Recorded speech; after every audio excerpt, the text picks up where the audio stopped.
आइए बच्चे, तो आपको एक इम्पोर्टेंट सूचना देते हैं। आप ध्यान से सुनना। बहुत बच्चे को क्या लगता है कि मैथ्स बहुत डिफिकल्ट है। ऐसा नहीं है, मैथ्स उतना भी डिफिकल्ट नहीं है।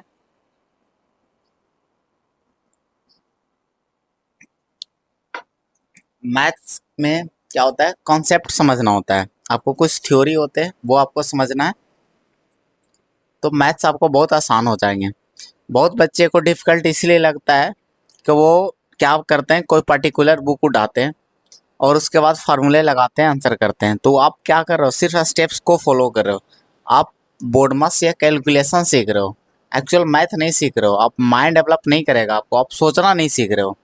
आप क्या करते हो, स्टेप को फॉलो करते हो। तो वो तो 6, 7, 8 के बच्चे भी करते हैं कि चलो बोर्ड मैथ सोल्व कर रहे हैं, इक्वेशन सोल्व कर रहे हैं। वो आप बहुत नॉर्मल मैथ पढ़ रहे हो। अगर आप 11th 12th या और आप हायर क्लास का मैथ या कोई भी क्लास का मैथ आप अच्छे से सीखना चाहते हो, तो बहुत सारे बातें आपको ध्यान रखना पड़ेगा। आपको पहले कॉन्सेप्ट, थ्योरी, फार्मूले याद रखने अच्छे से।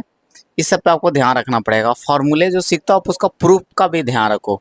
भले ही ठीक है उसको दिमाग में नहीं रखो, लेकिन प्रूफ सीखो, उससे आपको माइंड डेवलप करेगा। तो इस बात का और एक सबसे इम्पोर्टेंट अहम बात है क्या, कि जो जो आप क्वेश्चन अटेम्प्ट लेते हो उसका स्मार्ट अप्रोच आपके पास होने चाहिए। ये नहीं कि सिर्फ क्वेश्चन बन रहे हैं आप खुश हो जा रहे हो, उतना इनफ नहीं है बाबू। क्योंकि बहुत सारे बच्चे स्मार्ट अप्रोच पढ़ लेते हैं अच्छे टीचर से, वो उनके सामने जब जाओगे तो आप बहुत पीछे रह जाओगे। समझ में आ रहा है?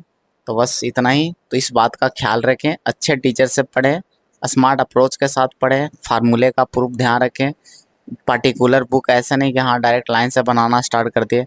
आप ऐसा पढ़ाई करो कि कोई भी पब्लिकेशन का बुक आसानी से बन जाए। तो ठीक है, बस इतना ही। Thank you, best of luck.